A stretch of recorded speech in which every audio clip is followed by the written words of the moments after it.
mas não tem por que eu não fazer isso, já apresentar para vocês, porque é o que a gente vai seguir nesse início aqui, depois a gente cai para as perguntas. Então, a ideia é a gente rever esse tema, né? Então, olhar bastante aqui. Então, deixa eu ir lá para o começo, estava lá no fim. Então, vamos lá.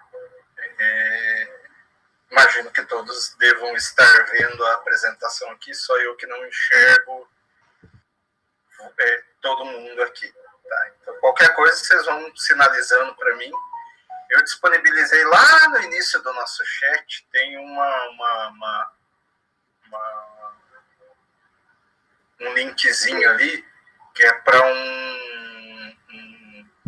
é como se fosse uma lousa em branco, para qualquer um que quiser colocar qualquer nota, e depois eu posso salvar isso, ele vira um PDF como uma one page, e daí a gente pode mandar para todo mundo com anotações, aquilo que vocês, durante o que a gente for falando, for aparecendo, né, para vocês, a gente vai conversando aqui e vai anotando por lá, tá bom? Ele fica compartilhado para todo mundo, acho que todo mundo consegue editar.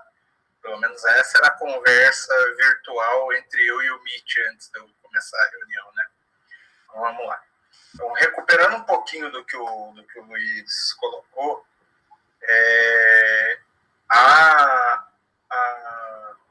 deixa eu pegar aqui. Isso. A comuna é um dos temas fundamentais aí do nosso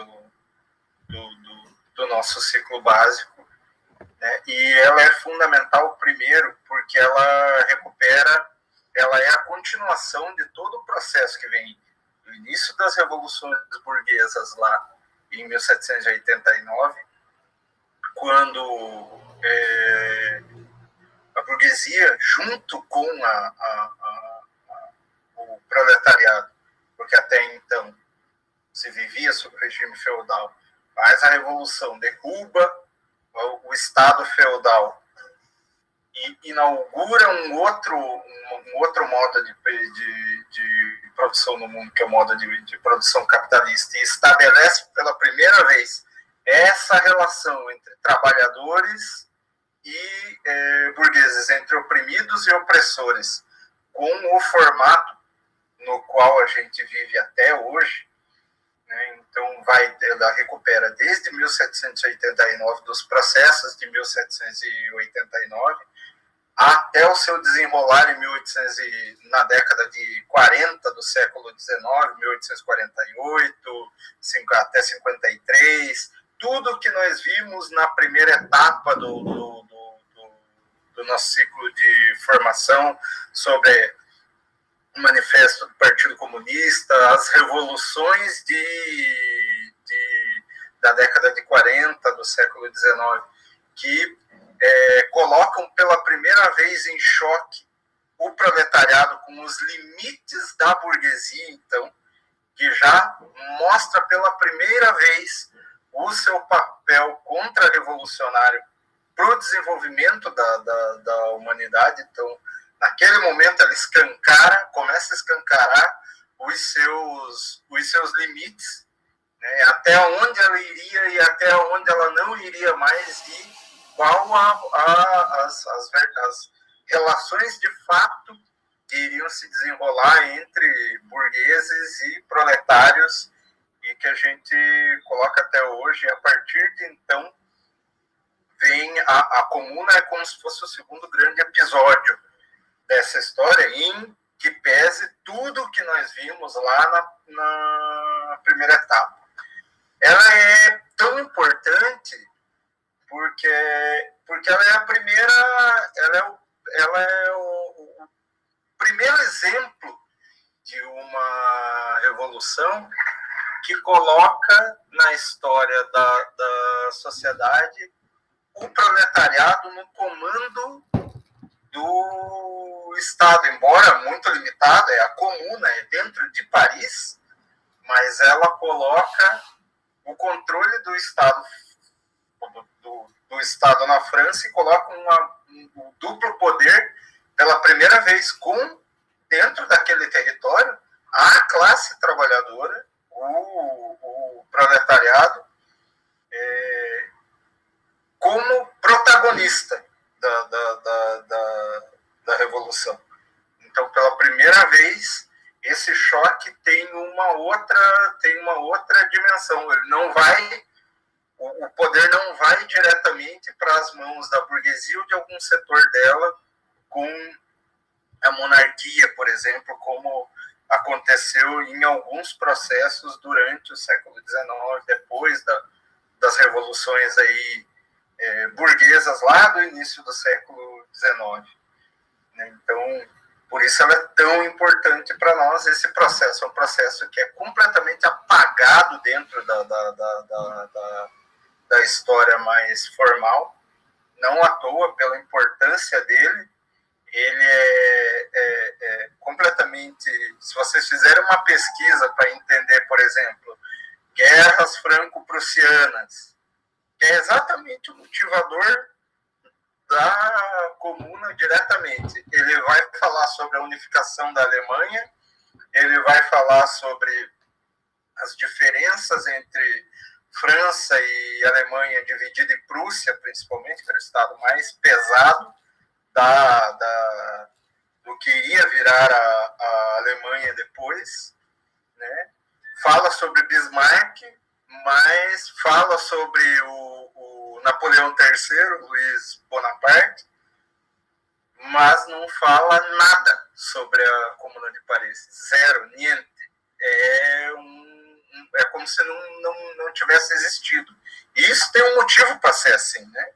Tem um motivo de que a história não é para contar a nossa história, é para contar a história de quem está acima de quem está no poder diretamente do Estado, né? A história como a gente conhece. Então, é importantíssimo que a gente se encontre para discutir esse tema, porque a Comuna de Paris é algo que você não vai encontrar se não for com pessoas militantes, com militantes revolucionários. Você praticamente não vai encontrar em lugar nenhum alguém que discuta esse tema com seriedade, salvo raros casos de alguns historiadores que são mais ligados à esquerda e aos revolucionários mesmo, né?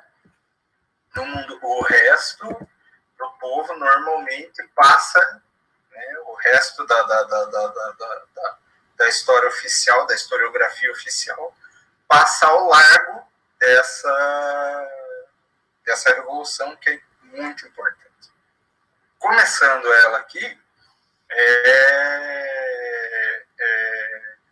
a primeira coisa que a gente pode dizer é que, assim, e recuperando um pouquinho do último texto, o Marx e o Engels, eles acertaram na bica, acertaram bem na janelinha do padre, quando eles, da igreja, quando eles elaboraram o manifesto do Partido Comunista naquela época, para a Liga dos Comunistas. Mas havia algo, naquele momento em que foi elaborado o Manifesto Comunista, que não era claro. E o que não era claro naquela época? Era muito claro e necessário, ou, claro, talvez não seja a palavra mais correta, era muito explícito naquela época que a classe trabalhadora, o proletariado e a burguesia tinham posições completamente diferentes dentro do novo Estado que surgia. Era absolutamente explícito que era necessário que, para continuar havendo o processo de revolução social que libertasse as pessoas, o homem, da exploração de outro homem, que viesse um mundo comunista, que a revolução continuasse, que aqueles processos revolucionários fossem levados a cabo de fato, e fossem levados a cabo para além dos interesses e das aspirações da burguesia que nascia como controladora do Estado. Mas tinha uma coisa que não era absolutamente clara. Quais seriam as tarefas que o proletariado teria que cumprir para que, de fato, esse processo chegasse e fosse levado a cabo. Né? Então, era absolutamente necessário que o proletariado dominasse os meios de produção, que fosse a classe trabalhadora que controlasse os meios de produção e que distribuísse o produto dessa produção, que desse sentido à produção do homem. Mas não era claro como deveria ser feito isso, quais seriam as etapas, o que iria acontecer, como fazer para se apoderar dessa máquina, inclusive como entender que o problema não eram os novos meios de produção, e sim a posição que setores sociais tinham em volta dele. Né? E aí, depois que conseguisse chegar ao poder de fato, o que fazer com esse poder? Eu estou tomando aqui acho que vocês conseguem me ver, eu estou tomando aqui um líquido aqui, mas é refrigerante, tá? Só para não secar a garganta. Então, e o que fazer com ela quando tivesse efetivamente com o controle do Estado, dos meios de produção nas mãos, o que fazer com ele? Qual seria o próximo passo? E somente depois de todo aquele tempo que começa a ficar claro isso, quando as enormes contradições daquele período desembocam na Comuna de Paris, né, 23 anos depois do manifesto, e aponta esse caminho para as tarefas efetivas do proletariado para chegar ao poder. O próprio processo de chegada ao poder do proletariado na comuna não é algo linear, não é algo consciente, não é algo que foi... O Trotsky escreve sobre isso depois, se eu não me engano, tem no material de preparação que vocês leram.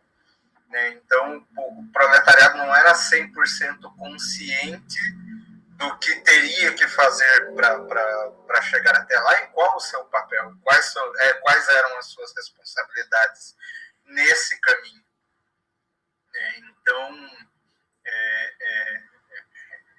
a comuna e o processo de chegada dela é desigual e combinado. Esse é um tema que a gente vai ver para frente, mas ele impõe a classe, ele impõe ao proletariado parte das suas tarefas, e ali começa a ficar claro. Então, um pouco isso. Né? Então, por isso ela vai virar um tema de debate para os próximos 100 anos subsequentes, depois da Comuna. Então, se a gente pegar Trotsky, Lenin, Trotsky, depois mais contemporâneos a nós, Moreno, tantos outros teóricos que estão no nosso campo, e inclusive teóricos que estão no nosso campo peronomútil desde aquela época. Então, se você pega lá, porque não fomos só nós que aprendemos lições com a Comuna de Paris. Teve gente que fez um balanço completamente diferente desse processo. Por exemplo, obrigado. Por exemplo, pega Bernstein da vida, pega Kautsky, faz um balanço completamente diferente desses processos, embora estivesse no mesmo campo. Por isso, lógico, não é nosso tema estudar os erros nesse sentido aqui, mas para mostrar que a comuna, espalhou lições para todos os lados. Né? Então, um pouco isso. E aí, recuperando um pedacinho do que o Luiz colocou no início, ela coloca lições que depois vão servir para 1905, o ensaio geral na Rússia, 1905-7, né, que é o ensaio geral na Rússia. O Lenin começa a fazer, Marx e Engels vão tirando lições do processo da Comuna, na segunda metade, no final dos anos do século XIX. O Lenin vai fazer uma série de balanços a partir do que ele conseguiu ler e acompanhar desse processo. Isso é determinante para a maneira e para o tipo de organização que ele começa a defender lá em 1902-03, no POSDR, no Partido Operário Socialista Democrático da Rússia, né, que vai levar a cisão, que vai levar ao surgimento dos bolcheviques. Né, então, e diretamente nos processos de 1905, 1907, 1917, e se a gente pegar e for criterioso, até hoje está nos dando lições. Não à toa a gente está voltando 150 anos atrás para ler e para estudar sobre esse processo. Né? Então, o que nós vamos ver hoje, basicamente? História da Comuna. Né? Então, como ela surgiu, como é que a gente brinca? Hoje em dia tem meme que fala sobre isso, né? Então, utilizando o meme aí, o que ela come, como ela vive, da onde ela vem, como se reproduz, né? Suas principais medidas, né? Seus principais erros e as principais lições que elas deixam e que a gente conseguir capturar aqui. Porque, como toda etapa do que a gente fizer, toda vez que a gente reler esse processo com olhos melhores do que a gente tem nesse momento em que a gente está discutindo agora, a gente vai descobrir novas e melhores lições desse processo para continuar a nossa luta aí revolucionária.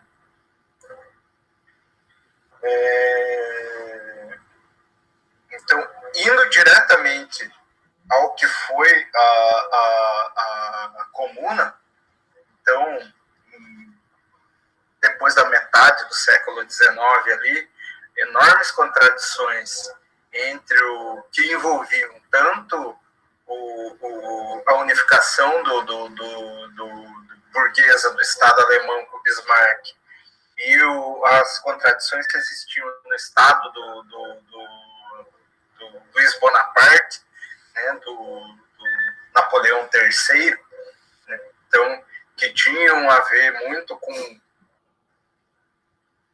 o descontentamento também de uma parte da burguesia que apoiava o Estado do Napoleão III na França, que vivia uma crise final, uma crise terminal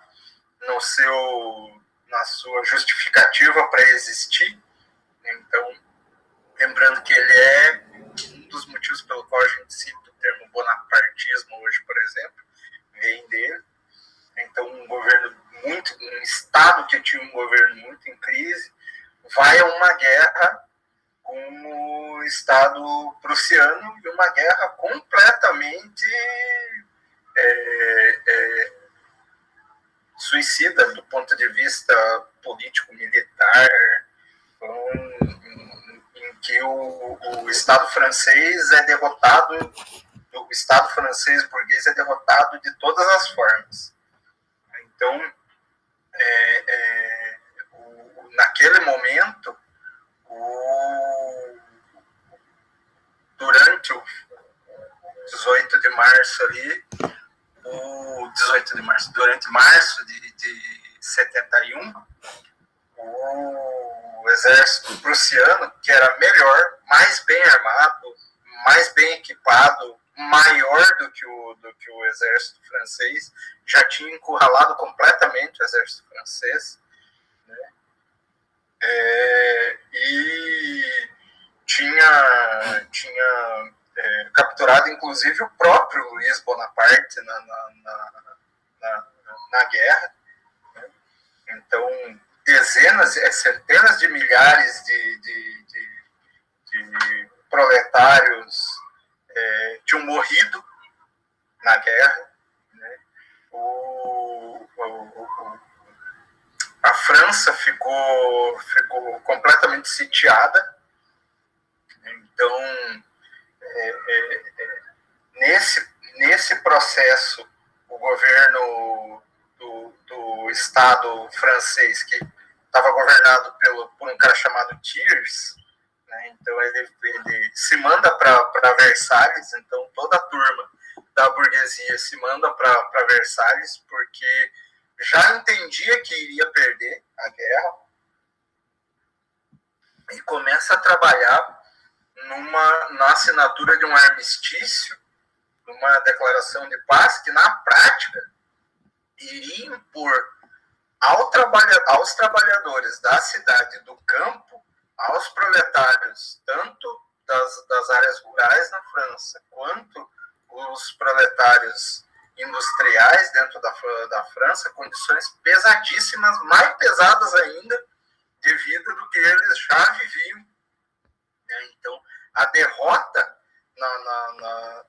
na guerra, assinada nos termos que a burguesia estava ciente e de acordo para assinar, nos seus acordos, levaria à destruição física pela fome, pela dificuldade, pela tragédia social, mais algumas centenas de milhares de trabalhadores, muito mais gente. E aí, os trabalhadores nesse momento, porque nesse processo de derrota até então, a burguesia não teve jeito, teve que armar praticamente a sociedade francesa inteira para lutar, porque tinham perdido 200 mil soldados no fronte na guerra já então. Então, não tinha mais quem lutar. E se armou completamente com canhões, fuzis, revólveres, pistolas, né? Não era um revólver. Revólver é uma coisa mais nova. Pistolas, praticamente toda a população. Homens, mulheres. Quem conseguisse empunhar uma arma tinha sido armado naquele momento para defender o Estado francês e Paris. E aí, quando eles fogem, o governo Thiers começa a fazer, a partir do acordo com o próprio Estado prussiano para assinar o armistício, ele enfrenta um grande problema. Como desarmar quem ele já tinha armado? E que não queria largar a luta, porque sabia exatamente o que ia significar a assinatura da paz pelo Estado francês.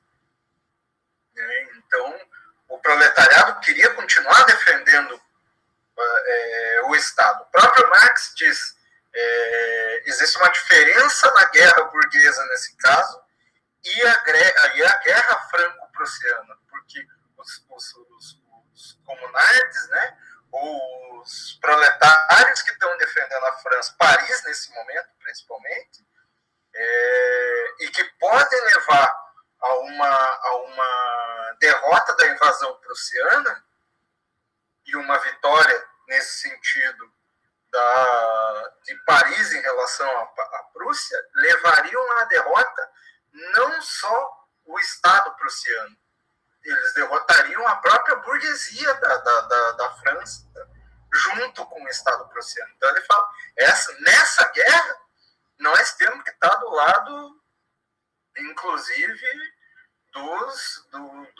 nós temos que defender a capital francesa, diferente de outros conflitos até então, em que a classe trabalhadora não vai lutar uma guerra para a burguesia, né? Então, deixa eu permitir aqui que o Wagner entrou. Se eu não ver alguém que pediu, por favor, me avisem, tá? Podem abrir o microfone e falar, isso é outra coisa que eu esqueci de falar. Podem me interromper no momento que vocês quiserem, tá? Então, que vocês sentirem que seja necessário.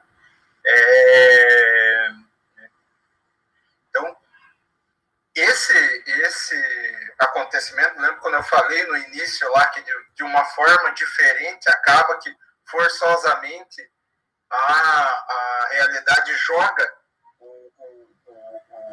a necessidade de se rebelar contra aquilo que a burguesia colocava para o proletariado é isso. A derrota iminente da forma como a burguesia estava projetando, a própria burguesia da França estava projetando a resolução do conflito contra a Prússia, colocava para a classe trabalhadora exatamente a tarefa que ela tinha que cumprir para poder libertar o Estado francês. Ela tinha que derrubar completamente aquela forma de governo que existia. Então, e isso efetivamente foi feito por 72 dias aí, então, entre março e maio de 71, a capital francesa vive uma forma completamente diferente de qualquer outro governo que existiu até então. Foi um acontecimento que é isso que diz ali, que mudou completamente a luta de classes no mundo. Em outro momento, quando a gente entender o que foram as internacionais e estudar o que foram as internacionais, não à toa a Comuna de Paris, ela é fundamental para a organização internacional da classe trabalhadora até então. Ela está fundamentalmente no centro da primeira internacional. Então, tão enorme, tão gigante é a influência que ela tem. Mudou realmente a luta de classes no mundo para sempre, né? Até os dias atuais. Então, existia como o proletariado se comportava antes da Comuna de Paris e como como o desenvolvimento da luta do proletariado vai para depois da Comuna. Então, indo diretamente ao governo e recuperando as próprias palavras do Marx, né, era um governo da classe operária para a classe operária. Né? Então, em 30, 48 e 70, o povo tinha, até então, pegando as palavras do Marx mesmo, né, em 30, 48 e 70, o povo tomou de assalto o Hotel de Ville, em Paris, para entregá-lo diretamente a uma burguesia que era especialista para preparar derrotas para a classe e escamotear vitórias, né? Em 71, pela primeira vez, ele diz: não, vocês não vão fazer isso de novo, né? Então, em 71, ele vira o jogo, né? Então, ele vira o jogo. Né? E aí, nesse período, veja, um período de 70 dias. Né? Foi pela primeira vez 70 dias que mudaram completamente o mundo. Né? Então, um pouco isso. E como é que funcionava a Comuna? Né? Então, instalou um governo completamente diferente, amplamente democrático de verdade, né? Com homens e mulheres, coisa que nenhuma revolução democrática até então, que eram as revoluções democráticas. As revoluções burguesas são a revolução as chamadas revoluções democráticas, nenhuma delas conseguiu chegar tão longe tomou para si, então essa revolução toma para si as tarefas democráticas nunca cumpridas pelas revoluções democráticas, né, com homens e mulheres, Estado completamente diferente, com liberdade de verdade, com liberdades de verdade, com a classe experimentando produzir e poder repartir aquilo que ela produzia com todos e para todos, né? Então a gente vai ver, vão ter diversos exemplos aí, vocês vão poder levantar também diversos exemplos aí durante a nossa conversa. Tornou realidade o lema das revoluções, né, burguesas, então, como eu estava falando, né? Então ela destrói os principais pilares da burguesia, né? Então ela pela primeira vez institui um governo que não é um peso sobre a própria classe, porque ela demole dois pilares de sustentação de uma sociedade de classes, né? Que é o exército permanente, que é uma fonte incessante de recursos, o exército profissional permanente, né? Que existe até hoje no mundo inteiro, né? Então, pega-se aí, você pode fazer qualquer... vocês podem fazer qualquer comparação com o que é hoje um dos principais orçamentos que todo Estado nacional tem é com o seu exército regular. Suas forças armadas regulares, né, que é um bando de homens armados postos pelo Estado para manter o status do Estado conforme ele seja, né? Então, é isso. E o funcionalismo estatal naquilo que se chama o centro do Estado, né? Então, o balcão de negócios do Estado, né? Então, ela destrói exatamente isso, e com isso ela destrói duas partes fundamentais do Estado. Consegue instituir nesses 70 dias um governo completamente diferente.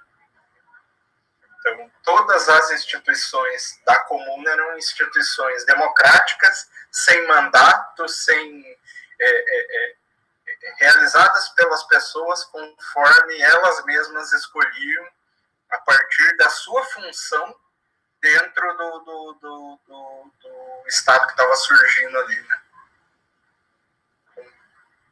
Se a gente pega aí exemplos, a gente tem muitos exemplos ali, quando você pega todos os decretos da Comuna, tem no material de vocês, mas a gente separou alguns aqui, por exemplo, que são todos os bens de consumo, por exemplo, cuja produção em massa possa ser realizada imediatamente, são distribuídos gratuitamente à população. É um negócio que até hoje a gente não consegue imaginar completamente no estado que a gente tem, né? Então, quando que a gente tem um processo de verdade no mundo de lá para cá, em que a gente dá para contar nos dedos da mão quantas vezes consegue fazer isso, né? Então, toda a produção realizada e distribuída gratuitamente, ou seja, tudo aquilo que é em massa, tudo aquilo que não é individual, né? Poder ser distribuído para todos segundo a necessidade de todos, né? Então, oficinas que ficavam fechadas, ou seja, locais de trabalho que ficavam fechados, que estavam fechados, serem reabertas para que as pessoas pudessem trabalhar nelas, para produzir mais e poder sustentar aquela sociedade que estava ali. E um dos pontos fundamentais que nós temos até hoje, né, a questão da moradia, desde o Marx. O Marx tem um livro lá, uma brochura lá dele, lá, que é a questão da moradia, que ele trata já naquela época, e até hoje nunca foi resolvido. Você vê o último candidato a presidente das esquerdas ali é muito ligado ao MTST, que é o Movimento de Trabalhadores Sem Teto. Ou seja, é uma demanda que até hoje nunca foi resolvida e nem será por nenhum governo capitalista, de esquerda, centro ou direita, né? Então, residências vazias foram só a classe trabalhadora, só o proletariado é capaz de fazer o que foi feito aí. residências vazias foram desapropriadas e ocupadas para as pessoas morarem. As pessoas que precisavam de morar tinham que morar lá. Né? Então, é muito, muito importante. E muito importante que todos tinham voz, independente se eram homens, se eram mulheres, se eram estrangeiros, se eram franceses mesmo, se da sua característica não tinha nenhum tipo de preconceito permitido pela comuna nesse sentido. Então todos tinham voz dentro da comuna, todos os proletários, os trabalhadores, todo mundo que estava dentro da comuna e cumpria alguma função social tinha igual direito à voz e ação dentro da comuna, né? Então isso é algo fundamental, uma coisa que até então não havia existido. E coloca diretamente a instalação de um duplo poder, né, na França. Então, enquanto em Versalhes tudo que era velho, anacrônico, e veja, mal tinha acabado de nascer aquela estrutura da burguesia e ela já era velha, anacrônica, apodrecida. Né? Então, enquanto em Versalhes tudo que era novo, mas ao mesmo tempo extremamente ultrapassado, que era o poder burguês, que era representado naquele momento por Thiers, né? E que de tão apodrecido que era, se juntava com uma turma de monarquistas, que era a turma do Luiz Bonaparte, que estava capturado lá na Prússia, os grandes arrendatários, ruralistas né? Então, toda essa turma estava encabeçada em Versalhes e eram inimigos até dias antes de morte.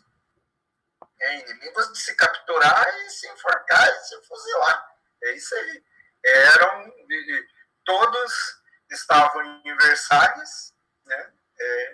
Enquanto em Paris o Estado era controlado diretamente pelos trabalhadores e a pequena burguesia que havia rompido pelas contradições enormes que existiam com a concepção da burguesia. Então, o poder operário popular materializado na comuna naquele momento. Então, pela primeira vez, o mundo viu o duplo poder do jeito como a gente conhece até hoje, né? Desculpa. Então, pela primeira vez, o mundo vê materialmente isso acontecer, né? Então, e aí, no segmento da comuna, no decorrer desses 72 dias,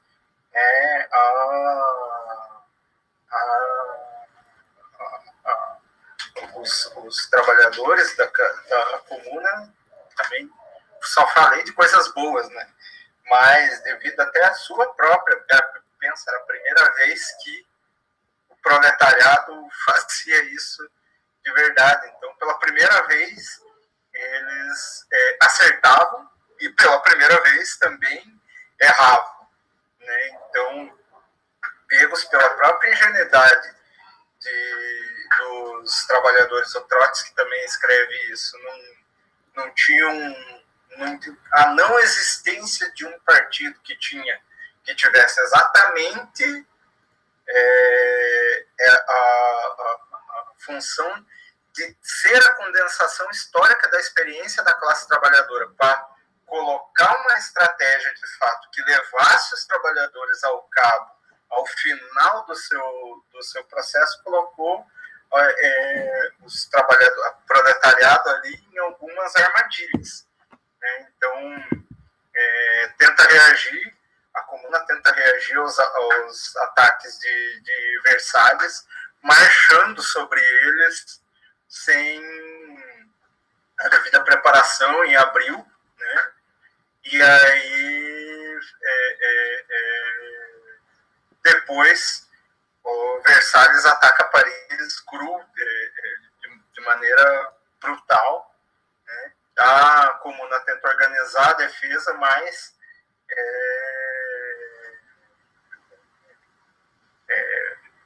em 3 de abril, aí, como está aí, né? Então, lá para frente, é derrotado e depois tem que sofre com os ataques da burguesia ao, ao, ao Estado que estava surgindo aí. E esse movimento sem orquestração, sem uma estratégia clara, sem saber exatamente a classe trabalhadora ali, então, sem saber exatamente até onde queria chegar e sem saber, então, até como se organizar para se autodefender, não somente fisicamente, mas também com a estratégia de como sair desse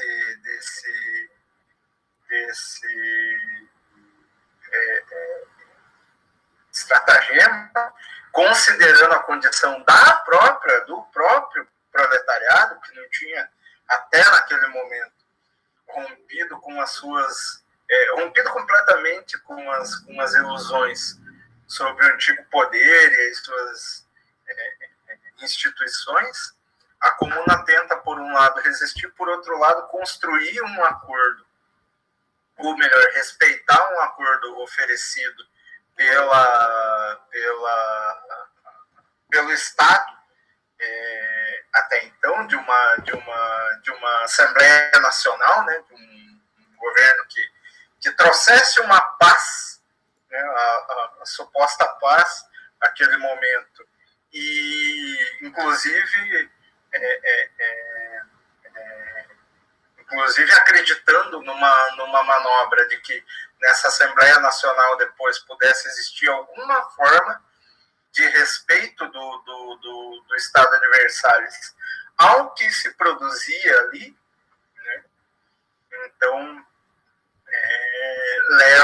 vai levar mais para frente, é um dos motivos, inclusive, que leva mais para frente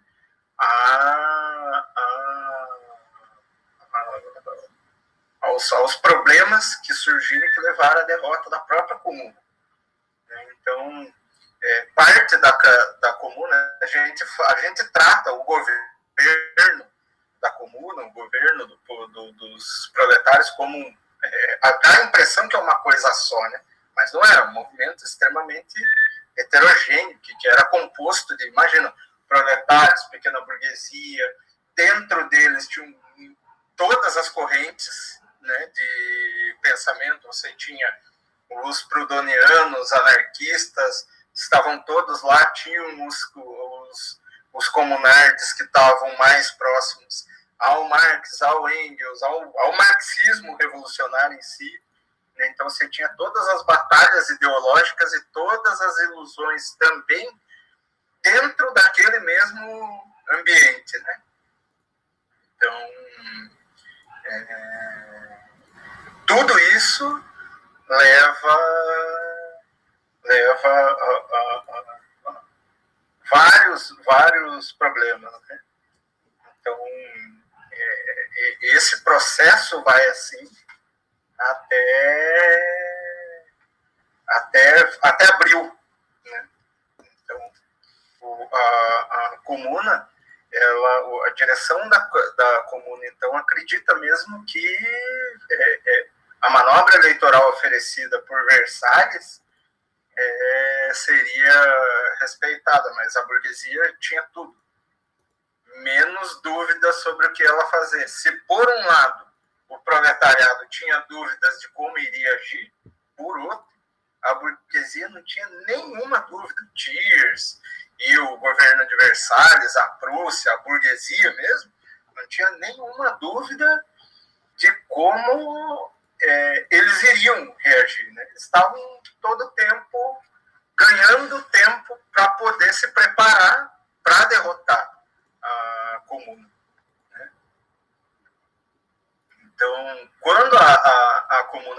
gente percebe, ou seja, quando Versalhes vai para cima e marcha para cima da Comuna de Paris, finalmente a Comuna percebe que estava em guerra, que estava em uma guerra civil.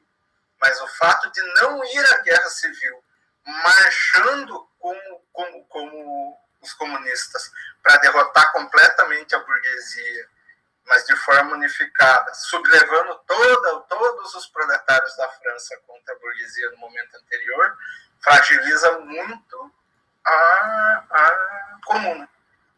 Então, veja, aqui tem um exemplo, né, que coloca que a gente coloca na apresentação.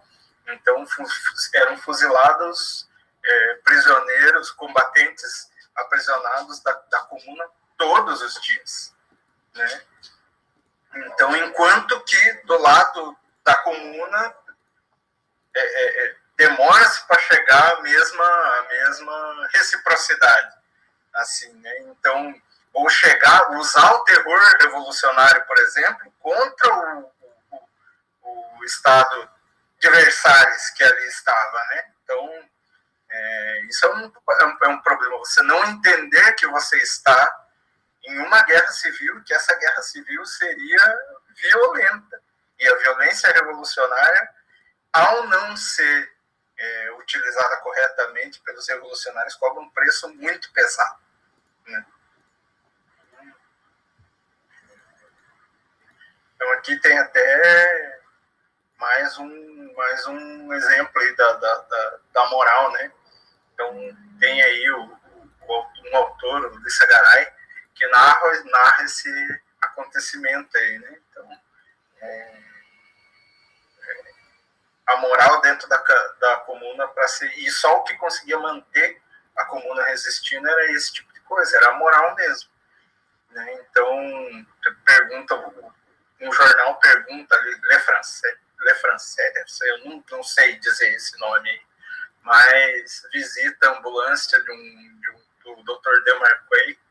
Demarquaiba, e ele pergunta para ele sobre a condição dos feridos, e ele coloca, nunca vi feridos manterem tanta calma e sangue frio durante a operação. Lembrem-se do seguinte, as operações, isso que a gente conhece de muito sedativo e operações com como é que a gente chama aquele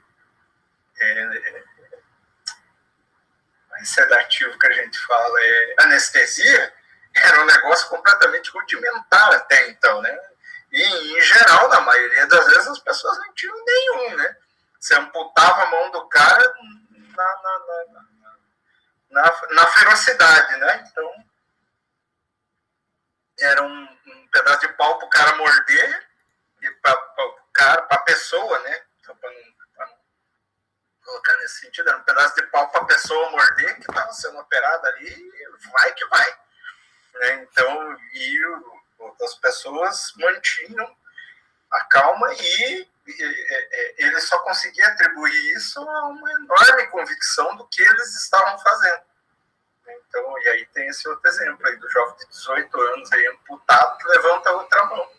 Eu ainda tenho essa mão para lutar pelo... Tudo bem, perdi essa, mas eu ainda tenho... perdi a mão direita, mas eu ainda tenho a esquerda para lutar a serviço da Comuna. Então, aqui tem alguns exemplos aí da Comuna, então, né? Então, todos, construção das barricadas aí, né? Então, na praça do Hotel de Ville. Então, nessas barricadas, todos se juntavam, né? Homens, mulheres, crianças, quem era antigo proprietário de pequeno comércio, quem era trabalhador, todo mundo, né? Então, aqui tem a barricada na Rua Royale, na Rua Saint-Sébastien, em Ménilmontant, e aqui mais um símbolo aí do Império, que era do Império do Luiz Bonaparte, então, que era uma coluna feita com uma estátua do Napoleão, que era um símbolo ao que a Revolução Burguesa e ao Estado então, né? Então, a comuna na praça decide, nós vamos demolir isso aí, essa estátua era feita com pedaços de canhões, tudo, reivindicava todo um passado imperial do Estado francês que não condizia com nada, né? Então, e ali, deixa eu só ver aqui, ouvi um barulhinho aqui, pensei que aí. Então, a coluna de Vendôme com a estátua de Napoleão aí foi demolida por decreto da comuna sob aplausos de toda a população, povo parisiense, então, que estava defendendo ali, né? Então, derrubam a coluna inteira, demolem ela e destroem a estátua do Napoleão. E isso tem um valor simbólico extremamente grande. Você está destruindo o velho, né? E aí, depois vem se por um lado você pega todo esse processo, tem um episódio que eles falam aqui, né? Pouco antes dessa destruição, um setor da antiga burguesia, né, é uma história meio controversa, mas que conta com o setor da antiga burguesia, vem para fazer um protesto, inclusive, contra a comuna e os seus decretos, pelo que ela faz, e vem armado, né? Então diz que viria desarmado, mas vem armado, e é recebido pela Guarda Nacional, então, que estava à frente da proteção do governo dos trabalhadores, tenta atacar para destruir a junta e o governo dos trabalhadores, e aí é respondida a bala, né, por eles. Então sai todo mundo correndo, deixa para trás um rastro, até o Marx coloca, né, tem um trecho do Guerra Civil na França em que ele coloca os fugitivos, que são a burguesia, dessa forma, né? Então o governo da comuna dispara uma salva de tiros, né? E aí os fugitivos saem em fuga deslocada. Os estúpidos peralvilhos que esperavam que a mera exibição da sua respeitabilidade por serem burgueses teria sobre a Revolução de Paris o mesmo efeito que as trombetas de Josué sobre a muralha de Jericó. E aí deixaram para trás de si, né? Acabaram deixando para trás de si ainda 2 guardas nacionais mortos, 9 gravemente feridos, entre os quais um membro do Comitê Central, e todo o teatro das suas façanhas, né? Um juncado de revólveres, punhais, bengalas de estoque, como prova do tal caráter desarmado da sua manifestação que eles diziam pacífica. Mas aqui também mostra o tamanho da ingenuidade que se tinha em contradição com tudo que estava vivendo, que as pessoas estavam vivendo em Paris. Um setor de uma burguesia extremamente fragilizada conseguiu ainda aprontar uma dessa, né? Então isso tem a ver com as debilidades daquele momento, né? E aí nós já estamos mais pro fim da apresentação aqui, vem o massacre, né? Então a burguesia não brinca em serviço. Oi? Acho importante perguntar. Eu morando aqui, ainda estou aqui, ainda estou vivo. Acho importante perguntar se alguém tem dúvida, né? Até agora.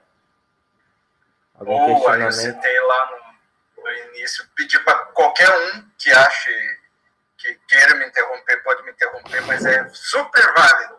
Gente, se alguém tiver alguma dúvida, quiser, depois eu vou voltar, né, termina a apresentação aqui, a gente volta nas perguntas lá, tudo, mas se alguém tiver alguma dúvida e quiser colocar, fique super à vontade, tá? Deixa eu ver aqui Acho que tô com se alguém querer aqui, botar, eu tem tô gente que toda tá com hora vergonha olhando de esse abrir, daí. né? Então, Ah, tá. Beleza, obrigado, gente. Mas fiquem super à vontade, tá? Qualquer coisa, não se furtem, tá? Porque o velhinho aqui às vezes fala, para de falar, né? Depois a gente tem aí, dentro em 21 de maio, né? Então, se por um lado a, os proletários, né? A classe trabalhadora e os setores populares e a pequena burguesia chegou ao poder, a burguesia que estava perdendo seu Estado mostra pela primeira vez na história que não iria entregar o seu Estado assim, de mão beijada. Não que tivesse sido só flores até aquele momento, mas que não iria, em hipótese alguma, admitir a perda de um Estado seu para a classe operária, para o proletariado, de forma alguma, mesmo envolvida em todas as suas contradições. Veja, estava em guerra, vamos recuperar o motivo pela comuna ter conseguido chegar onde chegou. Estava no meio de uma enorme contradição burguesa entre dois estados, Prússia e França. E esses estados se juntam, né, para poder massacrar a comuna, para poder derrotar. E a derrota não é só a derrota política, não é só a derrota objetiva do ponto de vista simbólico dela. Não. Às vezes quando a gente fala assim, a derrota da Comuna de Paris, não. O que existiu foi um massacre, se chama a derrota física. Né? Então, em 21 de maio, Thiers, com a ajuda do próprio invasor, aí ataca a Comuna com um exército de 130 mil homens. Né? Então, é um negócio violentíssimo. Né? Então, essa batalha aí até chama o início da Semana Sangrenta, né? Então, essa campanha de Versalhes e da burguesia sobre a comuna, que dura 7 dias aí, vai até o dia 28 de maio, ela termina com um saldo terrível. Né? Então, 30 mil mortos em combate, 17 mil executados, que é pessoas que foram capturadas e imediatamente, veja, a ordem não era fazer nenhum prisioneiro. A ordem era ir diretamente eliminar fisicamente a todos que estavam na comuna. Né? Então, até diz aqui, né? Então foi destruído em um banho de sangue em 28 de maio, domingo de Pentecostes. Né? Então, 30 mil trabalhadores mortos em combate, 17 mil entre homens, mulheres e crianças são executados sumariamente, 38 mil são presos e 7 mil são deportados. E não é um detalhe menor, domingo de Pentecostes, que eles falam. Até então, todas as guerras entre a burguesia, você vai ver isso no Clausewitz, que fala muito sobre, que tem trechos em que ele descreve isso, né? O Clausewitz.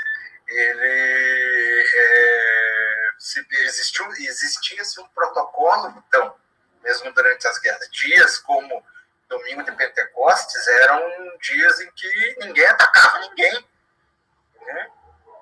E não é à toa que o último esforço vai exatamente ali, para desmoralizar, pegar de surpresa, arrebentar, destruir, acabar fisicamente, tirar a moral de todos os que estavam defendendo aquele território.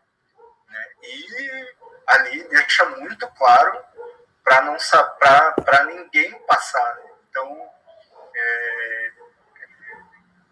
nos dias seguintes, ainda milhares de pessoas foram mortas ainda, né?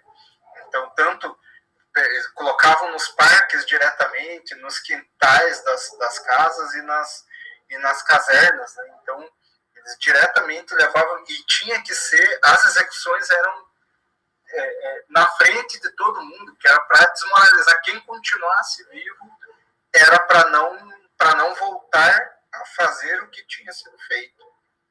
Então, um negócio muito emblemático, né? E emblemático para a classe trabalhadora é também o assassinato do Varlan, né? Então, que é o Varlan era um dos líderes da comuna, e que ele expressava tudo o que era a própria comuna, né? Então ele era um trabalhador, então ele não era um grevista, como está dizendo aqui, né? Então um dos membros do Conselho Central da comuna, extremamente respeitado, né? Então ele não é só preso e morto, ele luta até o final, mas ele é pego, né? Ele não é morto em combate, e eles retiram ele, eles levam ele para ser executado, mas durante o caminho ele é massacrado. Então eles pegam ele tenta fugir, né, até uma rua que se chama de Rue Lafayette.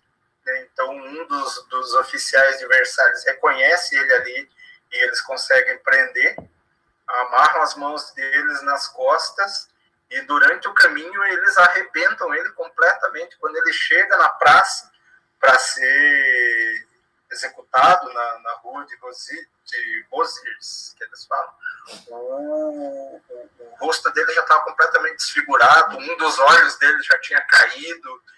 E os caras ainda mantêm ele, colocam ele numa cadeira para terminar para fazer o fuzilamento dele, porque ele não conseguia ficar em pé mais. Então, esse é o jeito como a burguesia trata aquele processo. Derrotar não era uma opção. Tinha que destruir qualquer possibilidade de que aquilo não virasse um exemplo sangrento, brutal, de extrema crueldade, de como a burguesia trata a insurreição contra ela mesma.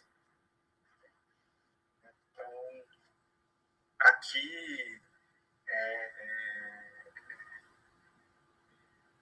tem algumas imagens das últimas tipo, da última barricada que foi derrotada, né? Então, os trabalhadores que existiam muitas mulheres. A comuna como eu falei lá no início, é um exemplo. As mulheres tinham liberdade de conquistaram a liberdade que elas não tinham. Então, mulheres lutaram na comuna até o final da comuna. Então, batalhões destacados de mulheres existiam e lutaram até o último dia. Então, após o massacre, no dia 28, essa era uma cena muito comum de você ver homens, muitas mulheres, crianças, todos massacrados nas ruas, né? E uma quantidade gigantesca de mulheres que foram deportadas depois, né? Porque estavam na comuna e como fazer para que a consciência revolucionária sumisse, mandando as mulheres que tinham sido presas naquele processo deportadas para tudo quanto é lugar. Então, se você pega a Constituição dos Presos da Comuna de Paris, aqui você entende um pouquinho o que era a comuna, né? Então, 75% dos prisioneiros feitos na Comuna de Paris eram operários. Você pega lá 10% eram pequenos lojistas, era a pequena burguesia. 8% eram empregados de escritórios, pessoas que não estavam diretamente ligadas à estrutura da produção. E 7% eram funcionários da estrutura do Estado, né? Mas a ampla maioria eram trabalhadores.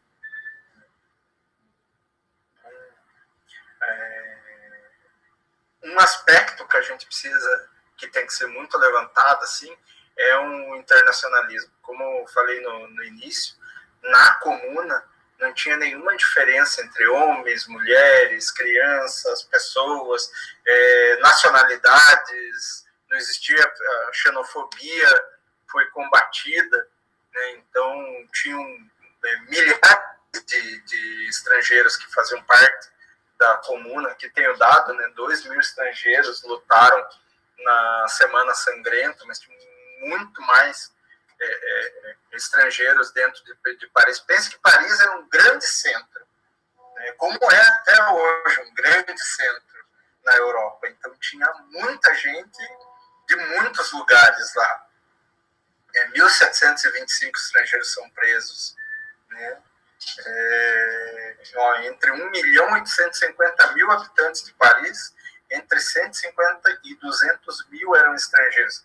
Mas pensa, 1 milhão de pessoas em Paris, 2 milhões praticamente de pessoas na população em Paris, é diferente da gente imaginar uma cidade de 2 milhões de pessoas, que já é uma cidade enorme, gigante, é uma capital, se a gente pegar o Brasil hoje, mas tenta imaginar o que era isso em 1870, né? É um negócio completamente absurdo, que é o equivalente a uma megalópole, né? Ao que é guardadas as devidas proporções, uma São Paulo, por exemplo, hoje, né?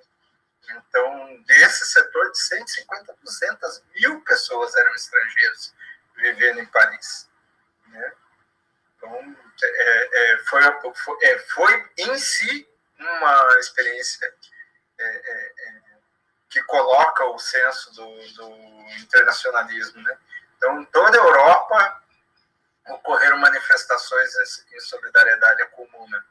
Então, o que aconteceu na França transbordou qualquer fronteira instituída pela burguesia no mundo. E aqui tem um pedacinho do porquê a nossa bandeira é vermelha, né? Então, e é só vermelha, né? Você pega a bandeira do comunismo, é uma bandeira lisa, né? Então, é uma bandeira vermelha porque é o símbolo da luta dos trabalhadores sem nenhuma marca nacional de qualquer país específico. É uma bandeira vermelha, porque é uma bandeira vermelha pela luta dos trabalhadores, né? E sem qualquer marca nacional de qualquer país específico. E que guarda nela, eu vou me permitir colocar, guarda nela o sangue de tantos que tombaram para que o nosso mundo seja diferente, completamente diferente do mundo que a gente encontrou quando a gente nasceu, né? Tantos de nós que ainda estão aqui nessa luta, e tantos outros que já passaram, e tantos que tombaram, né? Ela é vermelha por um motivo, e nos traz muito orgulho.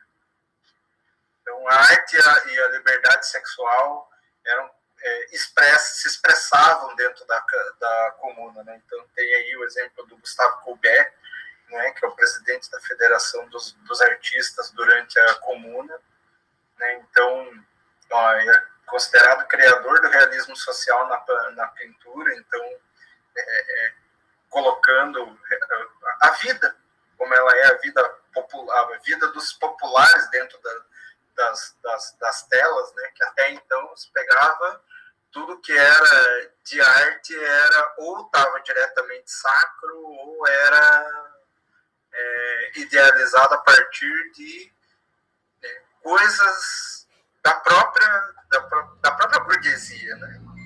Então, ou romantizadas nesse sentido, de uma maneira completamente fora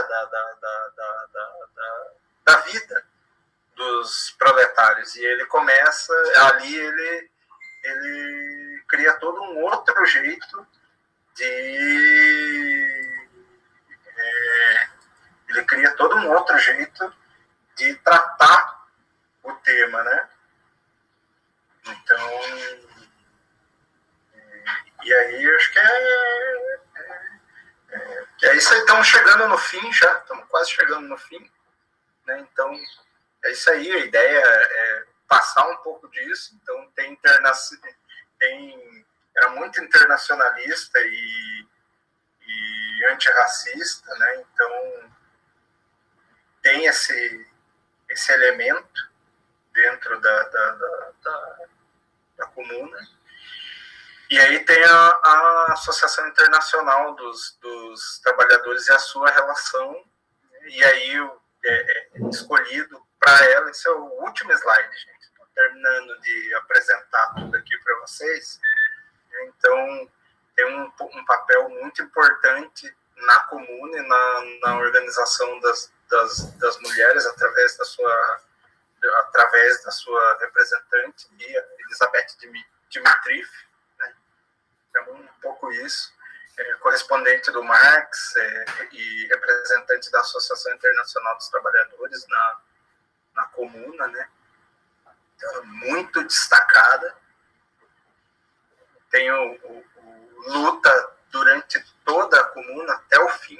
Ela consegue escapar, né? E aí, pela dedicação dela, pelo papel dela, pela importância que ela tem, a Assembleia Geral da União de Mulheres concede a ela o título de cidadã de Paris. Um pouco isso. A ideia era apresentar o tema que vocês estudaram tanto no último período aí. Gastei 1h e 15 minutos aí do tempo do tempo de todos aí. Começamos 15h23, 15h24, fomos aí até 16h38. E a ideia agora é justamente a gente poder conversar um pouco sobre o tema mesmo, né? Então, quero deixar aqui aberto para todo mundo. E a gente tem aquelas perguntas, se vocês quiserem, e aí a gente pode tanto ouvir muito vocês agora, que eu falei igual pobre na chuva, o homem da cobra, como diz aqui. A ideia é que vocês tenham liberdade para vocês comentarem, poder falar, se quiserem abordar aquelas perguntas que estão lá, né? Então, a gente pode ir recuperando elas durante as falas de vocês. Fiquem muito à vontade para intervir. A palavra é de vocês.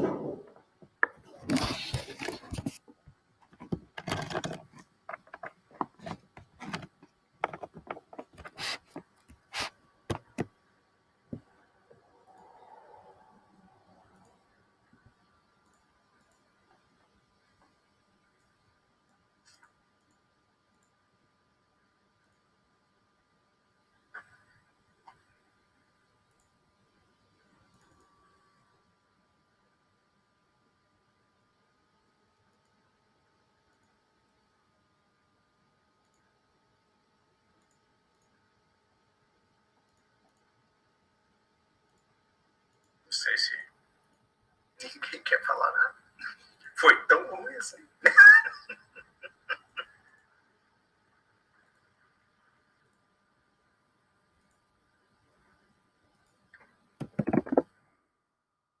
Pablo, vamos escrever aqui. Tá bom. E acho que é para indagar a galera também, né? A galera estudou em casa um pouco sobre a comuna. E no início eu falei um pouco, né? Que os revolucionários tiraram bastante. Como posso colocar? Bastante conhecimento sobre essa revolução dos seus erros e acertos, né? E eu queria começar a questionar a galera quais são os erros que a Comuna Paris fez, quais são os erros que aconteceu para a burguesia conseguir fazer esse massacre. O que vocês iam propor diferente a partir do que a gente viu na apresentação do Pablo? Pablo, tu apresenta muito bem, né? Eu acho que foi contínuo e foi muito importante aí. A Josemir já se inscreveu, perdão. Que legal. Vai lá. Oi, por favor, Josemir. Oi. Olá, tá bom. Então, primeiro eu quero agradecer. A apresentação do Pablo foi muito boa mesmo. A videoaula que tinham passado anteriormente também era bem didática, eu achei o material muito bem elaborado, mas a explicação do Pablo também eu acho que foi muito boa, muito clara. Até por isso que eu nem me manifestei para fazer pergunta, porque estava muito bem explicado. Mas, assim, primeiro que também queria apontar o comentário que eu fiz ali anteriormente, que a gente olha esses números de tantos mil mortos, né? E a gente não para pensar que naquela época isso é um número muito maior do que a gente enxerga hoje em dia, né? Porque a gente olha hoje para a população mundial como a população de mais de 7 bilhões de pessoas no mundo todo, né? A gente olha 37 mil, para quem olha 350 mil mortes numa pandemia não parece muita coisa.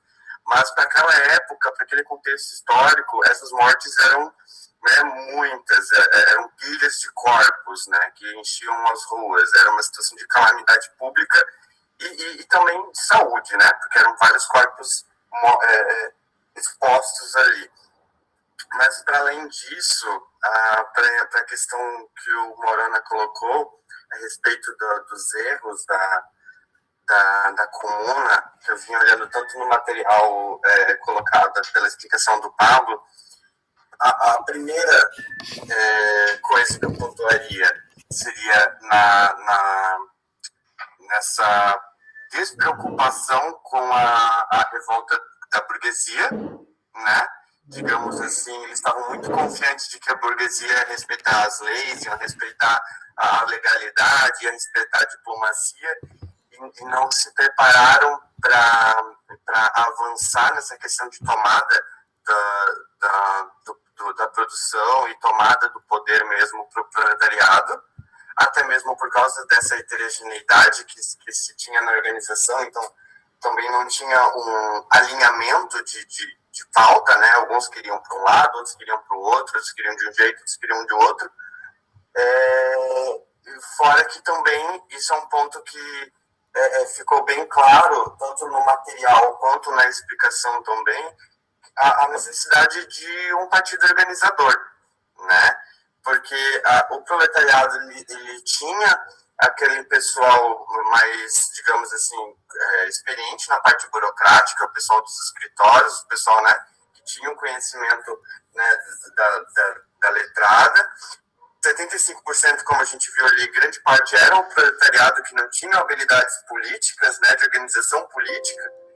E então, dentro dessa heterogeneidade, não havia uma organização política que fizesse esse serviço tanto de homogeneizar, né, o que está sendo discutido e decidido entre os trabalhadores, né, como também de fazer essa comunicação, né, porque essa revolução, essa movimentação era internacional, focava em Paris, mas tinham, né, trabalhadores de diversos lugares ali se colocando a favor e se dispondo a favor desse proletariado. Então era uma organização internacional, mas ainda assim muito heterogênea, né? Então, assim, a meu ver, né, até no que foi posto até aqui, o que eu mais enxerguei foram esses pontos, a falta de uma resposta, né, digamos assim, a essa burguesia, né, porque ficaram esperando que a burguesia ia respeitar a legalidade, e a falta de uma organização política, né, de o proletariado se organizar politicamente e se colocar como um poder proletário, né, como um poder confrontando outro poder, né. Eu acho que foi isso que mais me chamou a atenção. Obrigado, José.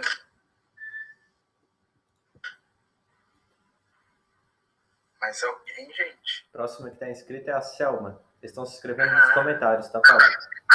Luiz, eu retirei ali a inscrição porque eu acho que o Josemi já me contemplou, colocou vários aspectos que eu queria colocar. Então, por isso eu retiro. Uma coisa que eu esqueci de falar seria da expropriação dos bancos, né? A questão da expropriação dos bancos, né? Que justamente havia essa necessidade, porque acho que, a meu ver, seria até pela questão de que isso era uma coisa ainda muito desconhecida pelo proletariado a respeito da função dos bancos, né? E pegou um aspecto importante. É uma polêmica até hoje. Por favor, Fernanda, pode tomar a palavra. Bom, boa tarde. Me escutam? Isso, escutamos. Tá. Bom, meu nome é Thiago, né? Fernanda, desculpa. Eu li direto pelo link. Capaz, tranquilo. Então, sobre o que poderia ter sido feito diferente, né? Eu gostaria de fazer um apontamento mais no sentido de que eu acho que a revolução teria sido... eu acho que talvez fosse impossível de ter sucesso. Né? Sucesso todo modo de poder e tal. Talvez a única chance que ela tiver de sucesso seria se os revolucionários tivessem tomado conta, né, do exército, das forças armadas, né? Porque se tivessem conseguido entrar nas forças armadas com a sua ideologia, senão não vejo nenhuma forma de dar certo, mesmo que tivesse poder econômico. Então essa é a minha contribuição. Se os colegas puderem comentar o que acham sobre isso.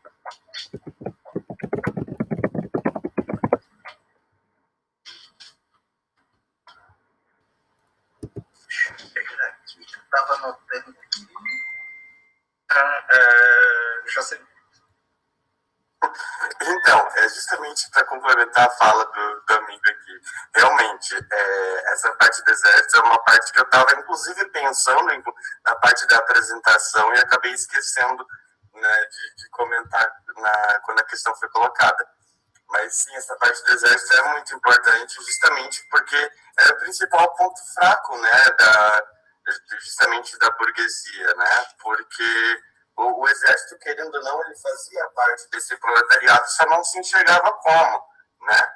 Então, isso eu acho um ótimo ponto, a questão de se houvesse uma organização de trabalho de base para chegar nesses militares, nesses soldados, nessas pessoas que estavam defendendo o poder burguês, e um processo de conversão mesmo, de falar, de mostrar para eles quem eles estão servindo e do lado de quem eles deveriam estar, né, se colocando. Eu acho que isso é um ponto muito importante também.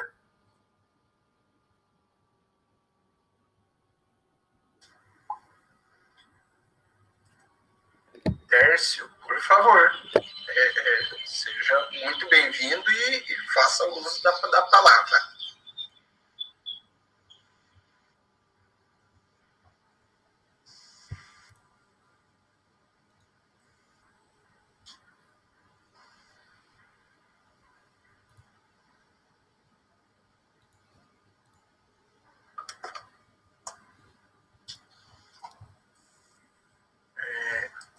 Tércio? Opa. Deixa eu ver se... acho que você está falando, mas por algum motivo só eu que não estou ouvindo.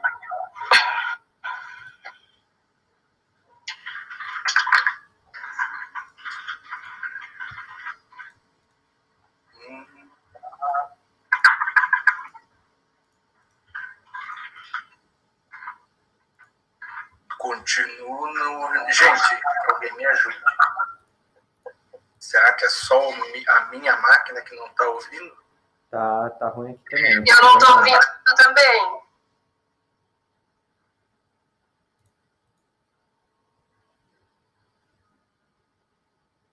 Oi, Tércio.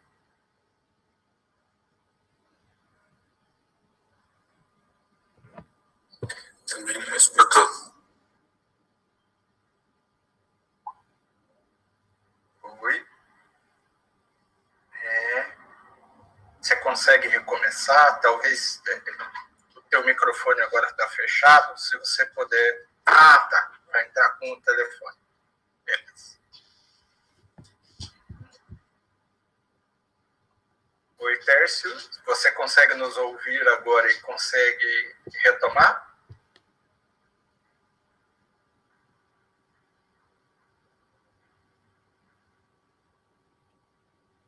Acho que ele ainda não entrou. Só aparece o telefone dele aqui, mas não...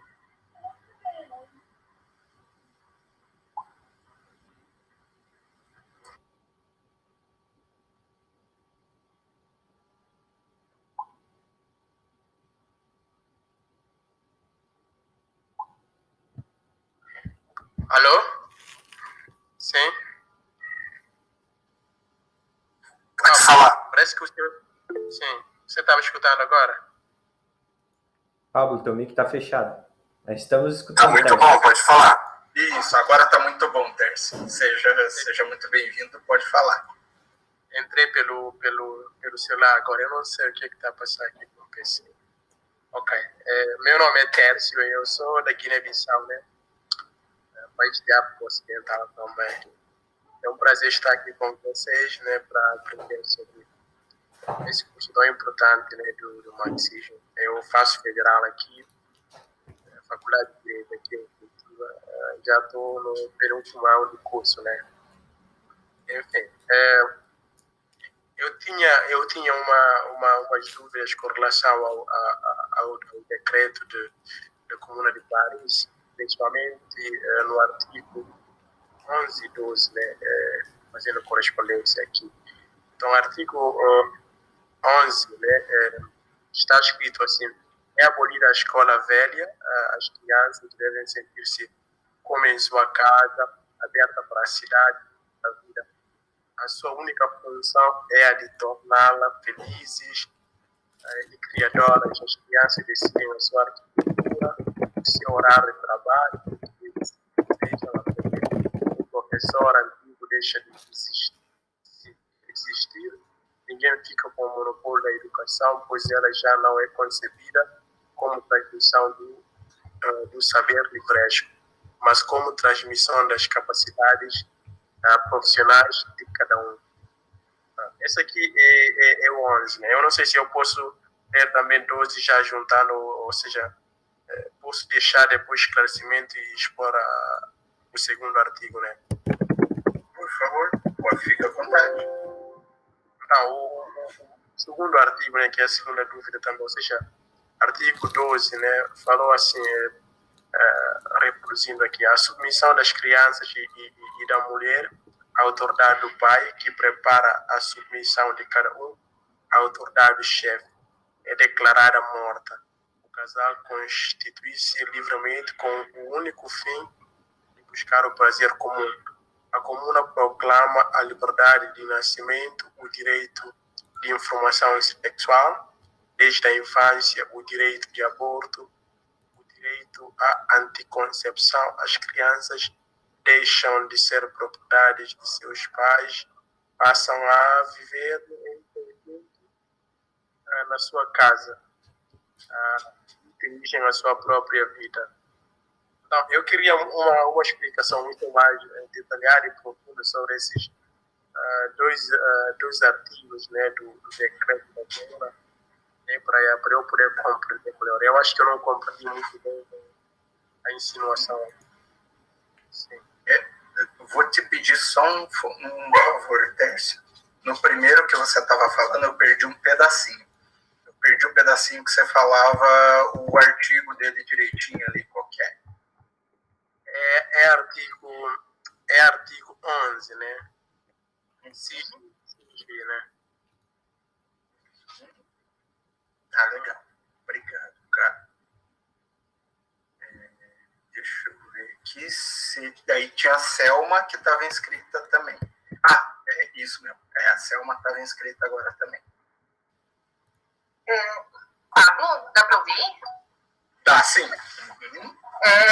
Na verdade, os colegas que vieram antes já falaram vários elementos, colocaram vários elementos importantes do que você expôs, Mas eu só quero retomar um aspecto do texto que eu acho que é bem importante. O material é muito bom, primeiramente, né? Fazer esse elogio e parabenizar vocês, colegas e os colegas. E a minha questão é em relação o papel que a Internacional teve, né, nesse processo da comuna, porque ali no documento é colocado de que alguns interpretavam que a Associação Internacional dos Trabalhadores não teve nenhum papel, mas Engels e vários outros autores colocam que sim, ela teve um papel fundamental no processo da comuna de Paris, e principalmente ainda não era consolidado, mas tinham alguns militantes que Marx mandou para Paris, que começaram um papel de construção, né, de um programa para a classe trabalhadora. Então, acho que isso é bem importante, assim, porque o Partido Internacional teve, sim, e aí os autores, eles colocam, assim, teve o início de um partido ali revolucionário que não estava consolidado, foi um embrião que, de certa forma, foi importante para esse momento revolucionário e que contribuiu para todo esse processo de mobilização. Então, acho que é importante isso, e o Luiz colocou, né, dos erros, o Josemir colocou muito bem, de acreditar na burguesia, acreditar na paz de uma burguesia que vai fazer de tudo, vai derramar sangue para manter seu poder a qualquer custo, né, em contraponto a uma grande ingenuidade, né, de vários trabalhadores que não eram homogêneos, eram heterogêneos, ali contra os capricistas, eu acho que é isso, do papel de todas essas correntes dentro das comunas. Então, eu acho que o elemento central é o fortalecimento, a construção de um partido que ali o Marx e Engels entendiam que já era um embrião, o mínimo embrião, mas era que ajudou a construir esse processo de ganhar consciência da classe, mas também a questão que é um dos pontos que a gente é fundamental para um partido revolucionário, que é a centralização democrática, né? Que até por ter essa característica tão heterogênea, de que alguns vão para o campo da paz, do reformismo, outras da revolução, só um partido pode conduzir de forma firme até o final, até o último momento necessário para consolidar o comunismo, é o Partido Revolucionário, né? Então, acho que esses são elementos importantes também para colocar, que é a centralização democrática e a ditadura do proletariado, coisas que só podem ser levadas a cabo por um partido revolucionário. Era isso. Legal. Obrigado, Selma. Aí também se inscreveu o Ângelo. Deixa eu ver se eu não perdi. Se eu não me perdi, é o Ângelo agora, tá? É isso mesmo, é o Ângelo. Olhei aqui. Boa tarde, gente. Não só colocar uns complementos, eu acho que assim, os companheiros que falaram já colocaram bem isso, né? Qual é a tarefa, assim, como revolucionário? Organizar o proletariado e fazer uma revolução. Por quê? Porque a gente quer abolir a propriedade privada, certo? Lá em 1800, o pensamento direcionado não era exatamente isso que faria. Então, a falta da expropriação do banco, e até eles colocam muito bem isso, né? É justamente porque o objetivo deles não era atacar a propriedade privada. Faz o link direcionado com a questão de vamos depositar a confiança na burguesia. Só que tem um fundo daquilo, a falta de organização dentro das direções da frente do movimento, então separou isso. O que não levou, claro, dentro desses momentos, isso levou ao debate da organização também internacional, de expandir isso internacionalmente e trazer o vínculo internacionalista dentro da luta de classe. Mas a Comuna de Paris, ela é um evento que se arrastou. Claro, ela foi a primeira experiência de tomada do poder do proletariado, de organização de um Estado proletariado, e principalmente armado, né? E eu queria deixar uma questão no ar, até ver como se direciona o debate em cima disso, né? Que os companheiros colocaram a relação com as Forças Armadas. Naquele momento, havia o desfalque das Forças Armadas por conta da guerra, havia todo um problema dentro disso, da militarização do Estado, do vínculo com o Estado, né? Então, assim, o quanto é importante hoje a gente ter esse vínculo com as Forças Armadas. A gente quer criar um exército proletariado, mas o quanto é importante a gente ter a ligação com as Forças Armadas hoje já criadas e utilizadas pelo Estado. É isso, para ser breve mesmo.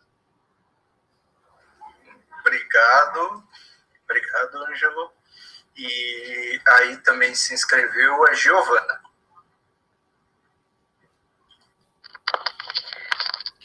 Oi, camaradas. Vim falar mais sobre a questão que o Tércio coloca, né, dos artigos ali dos decretos, né, da comuna.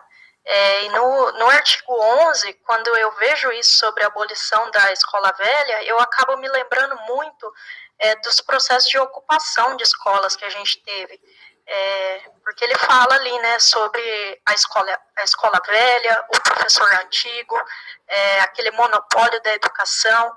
E quando a gente teve os processos, por exemplo, em São Paulo, né, no governo do Geraldo Alckmin, foi muito grande o processo de ocupação das escolas, que inclusive derrotou o Geraldo Alckmin, né, os projetos que ele tinha, né, minando a educação pública.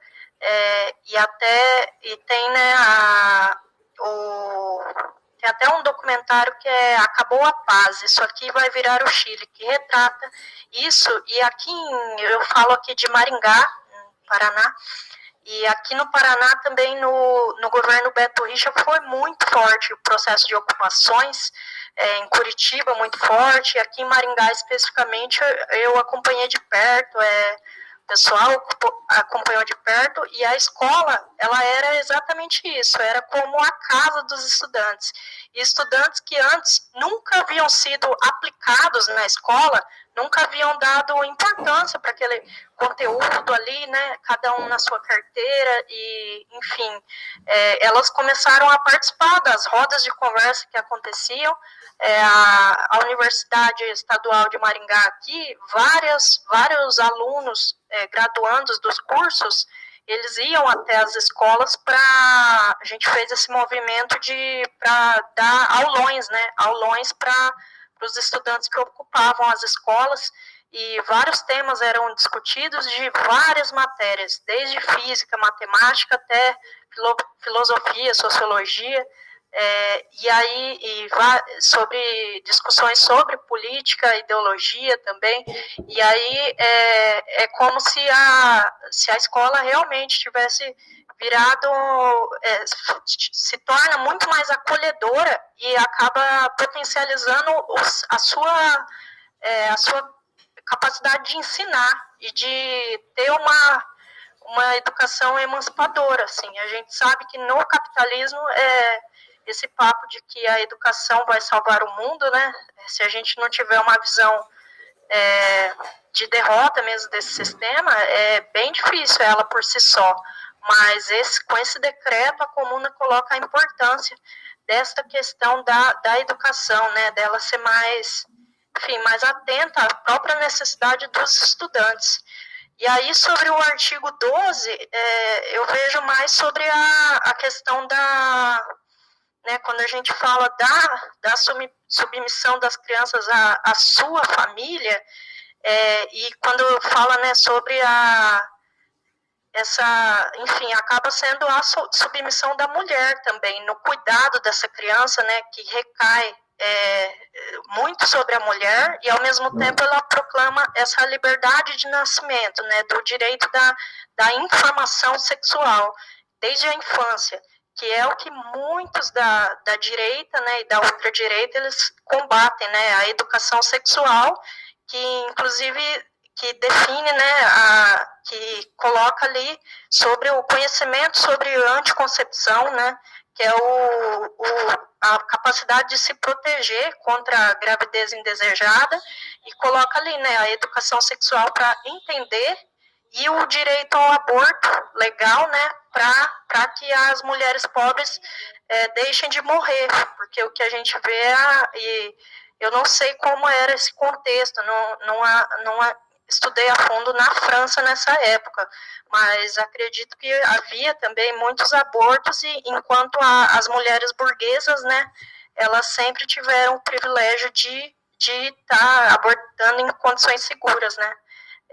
E aí coloca ali, quando ele coloca que seria, né, a criança, ela deixa de ser propriedade do pai, passa a viver em conjunto na sua casa, é a mesma questão das cozinhas comunitárias, de se abrir para a sociedade o cuidado com a comida, com a alimentação da família, da sociedade, e aí o cuidado da educação das crianças, né? Passa a ser o fardo de cada grupo específico ali, porque a sociedade passa a ser muito mais do que cada um em sua vida privada, né? Passa a ser sobre a qualidade de vida dessa própria sociedade, né, por si só. Acho que, não sei, é mais isso que eu penso sobre esses decretos. Obrigado, Gilvana, né? Gilvana. Gente, antes de continuar, tem duas coisinhas.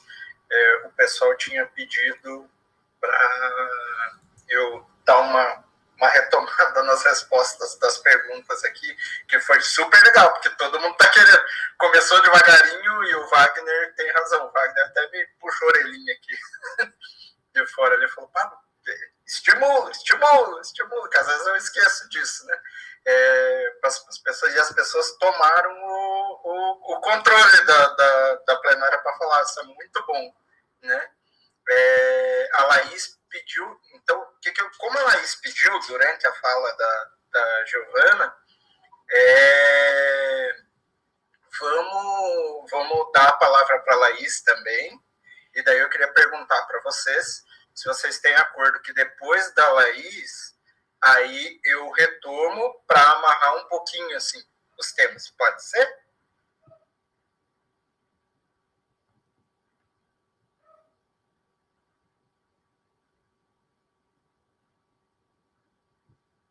Massa. Laís, você quer falar? Aí pode. Oi, é uma dúvida, na verdade. Acho que o Thiago que estava falando sobre a comuna e a questão do exército, né? Pelo que eu entendi do texto, a comuna tinha acabado com o exército e feito a Guarda Nacional. Aí eu só queria entender um pouco melhor se vocês estavam se referindo a exércitos fora da comuna, enfim, uma contextualização assim. É isso. Tá, legal. Tá. Então, vou começar do fim por começo, então. Se ninguém mais quiser falar, aí eu já vou fazer uma primeira amarração das perguntas, dos comentários até aqui. Tá. Eu começando do fim para o começo e pegando um tema que se repetiu em várias falas, que é esse que a Laís colocou, dos exércitos regulares, né? Então, tentando amarrar como um todo, se eu esquecer alguma coisa, vocês falam para mim. Primeiro, a dúvida direta sua sobre os exércitos é assim, a comuna, ela surgiu no meio de uma crise durante a Guerra Franco-Prussiana, lá, que é tudo aquilo que a gente falou no início. Basicamente, o que existia dentro da comuna era a Guarda Nacional. É verdade, um exército regular, profissional, diga-se muito entre aspas, não existia, porque o exército formal da França estava derrotado, certo? O que existia na comuna era um pedaço dele que era a Guarda Nacional. A Guarda Nacional, formalmente, para quem olha de fora, poderia chamar que era a mesma Guarda Nacional da França, mas no caso ali, ele era exatamente da comuna, mas era formado por soldados e oficiais suboficiais, né? Porque os oficiais mesmo já tinham debandado para Versalhes, estavam todos ali, né? Então, sobre a estrutura do exército. Ela era basicamente a estrutura era o jeito, o funcionamento dele era outro, mas a estrutura das Forças Armadas por si. Como eram as mesmas pessoas, com tudo aquilo de bom que traz a baixa oficialidade, a relação que tem com a base da própria sociedade, todas as debilidades que existem dentro das Forças Armadas em qualquer etapa da história. Então, nesse sentido, era isso. E acho que o comentário do pessoal vai bem no sentido de algo que eu vou recuperar dos textos preparatórios, que era um balanço que, se eu não me engano, é o Marx que faz, ou o Trotsky, não lembro qual dos dois agora, mas que ele cita, inclusive, talvez 10 ou 12 comunards bem preparados no meio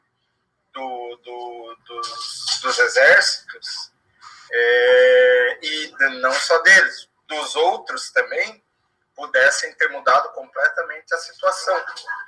Então, é um balanço para entender, inclusive, das debilidades que se existia até então dentro das Forças Armadas, e que existe até hoje.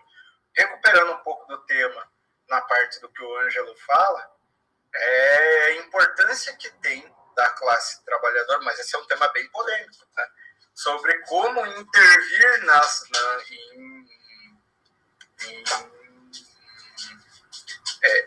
estruturas como essas, e que na nossa sociedade moderna ela vai das Forças Armadas às polícias militares, por exemplo.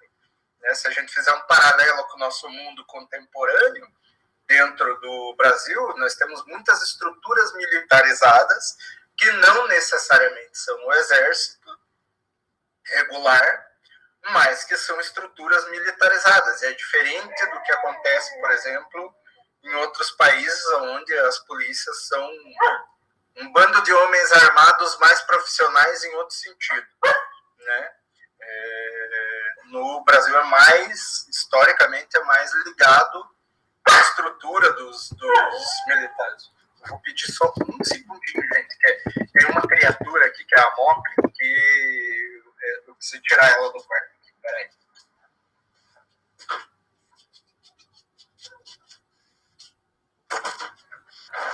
Sai Moca e entra Bolinho. Esse é o jeito aqui em casa. São quatro cachorros e 6 gatos. É dureza. Mas vamos lá. Então, vai nesse sentido, sabe? Aí, recuperando um pouquinho da dúvida do Tércio. Tércio, obrigado, pessoal. Vocês ajudam. É isso aí, o conhecimento e a leitura de cada um que vai fazendo com que todos nós aprendamos aqui. E aí persistiu uma dúvida no Tércio, que é a parte de as crianças decidem o que desejam aprender. Isso é um jeito diferente eu reconheço, primeiro, recuperando o que a Giovana falou, é isso. O tema da educação é educação para que serve, né? Então, recupera muito desse discurso, se a gente fizer um paralelo com os dias de hoje, esse discurso comum, do senso comum, de dizer que a educação salva tudo, né?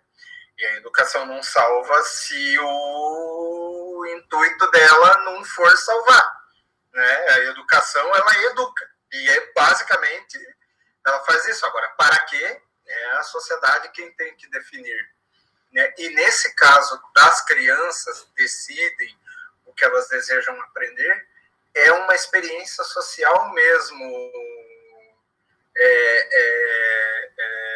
Tércio, que tem a ver com o coletivo também, né? De você entender, veja, até então a concepção de criança, que a criança não decide, como é até hoje, não decide nada do que ela faz, né? Ou do que ela deixa. E é um pouco isso, recupera um pouco do que a Josemir fala, né? Então, quem era visto como criança, Mas, assim, sim, também tem a ver com as crianças, de entender e aprender o mundo a partir do que a experiência coletiva nos coloca.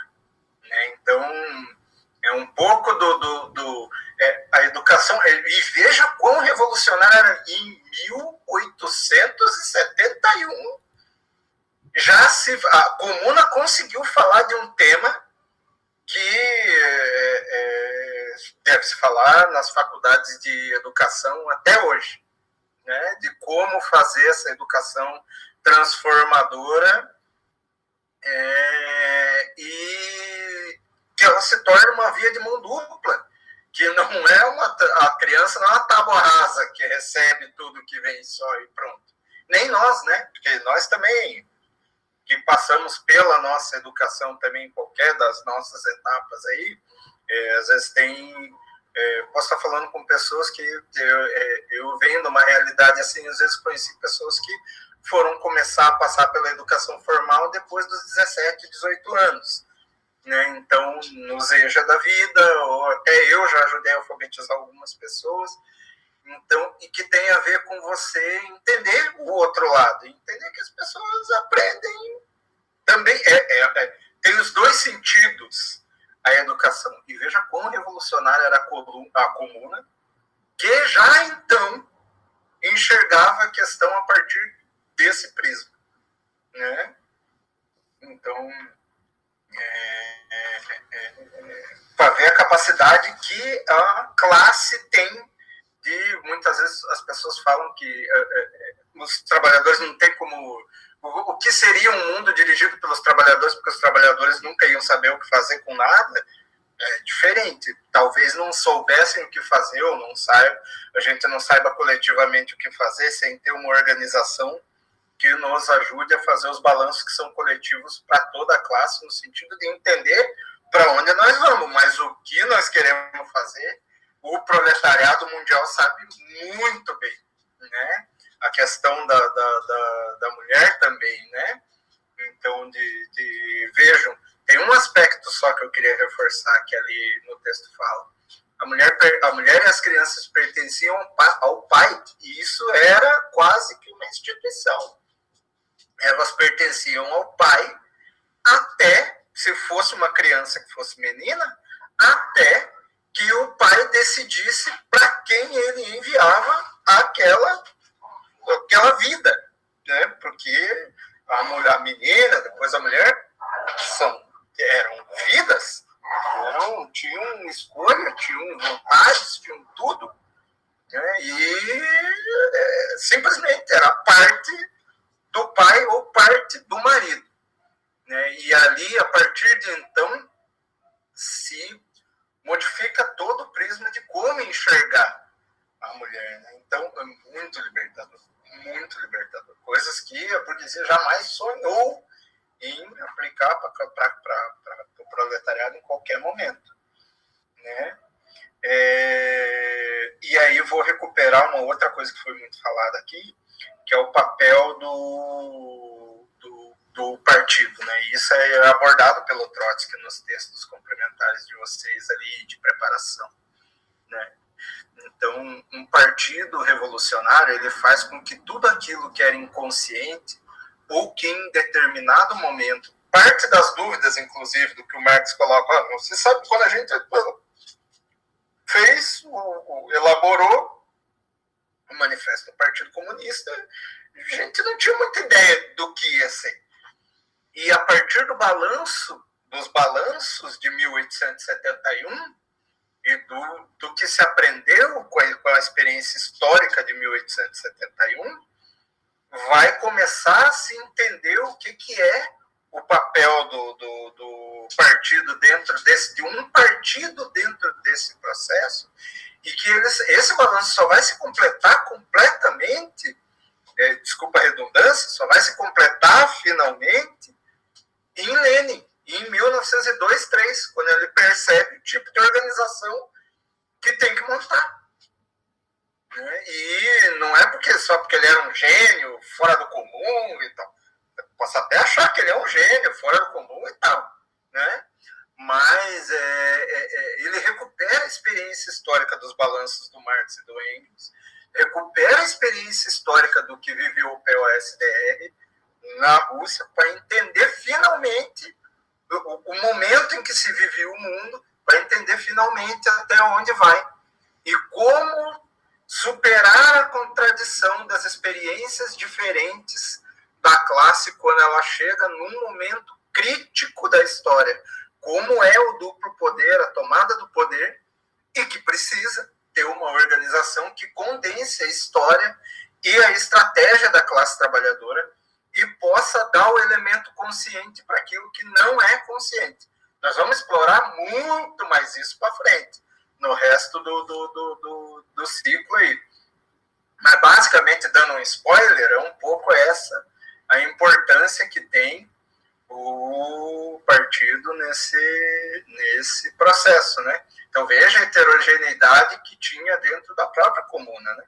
Então, se você pega lá, quer ver? Tem um material aqui que a gente foi estudar um pouquinho do que era dentro da comuna.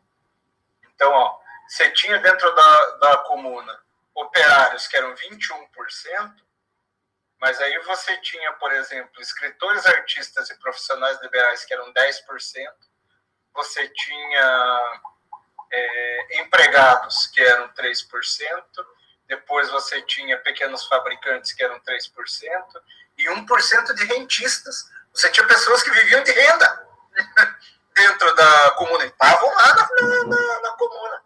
Veja a heterogeneidade gigante que tinha naquilo. Sem um elemento consciente, não tem como fazer um balanço que vá para onde deveria ir, né? Então, não é que não foi por falta de capacidade nesse sentido, no mau sentido, que a comuna teve o desfecho que teve, mas pela ingenuidade e pela própria falta de experiência da classe ainda, que estava amadurecendo o que ela seria para frente. Então, um pouquinho de cada coisa, peguei um pouquinho de cada tema que todo mundo falou. E para fechar, muito verdade, Josemir. Quando a gente olha esses dados de mortos, ou de quantidade de pessoas e tudo, é importante que a gente entenda o contexto do que é. 20 mil pessoas hoje já é um número absurdo, completamente absurdo. Mas você imagina 20 mil pessoas em 1800, na conformação das cidades. Agora você imagina 200 mil na conformação do que eram os estados nacionais e as cidades de então, no meio do século XIX. Isso é completamente uma proporção completamente tem parâmetros, mas é um negócio completamente impressionante, né? Os números, né?